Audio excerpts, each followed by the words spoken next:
இன்னைக்கு நாம் days of the week அதாவது வாரத்தின் நாட்கள் என்னென்னு பார்ப்போமா. வாரத்தில் மொத்தம் 7 நாட்கள் இருக்குது. அதாவது 7 days.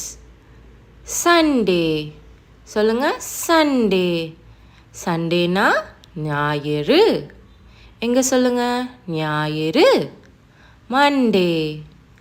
மண்டே. மண்டேனா திங்கள். திங்கள். அடுத்து டியூஸ்டே. டியூஸ்டே. டியூஸ்டேனா செவ்வாய். செவ்வாய். வென்ஸ்டே. வென்ஸ்டே. வென்ஸ்டேனா புதன். புதன். தேர்ஸ்டே. தேர்ஸ்டே. தேர்ஸ்டேனா வியாழன். வியாழன்.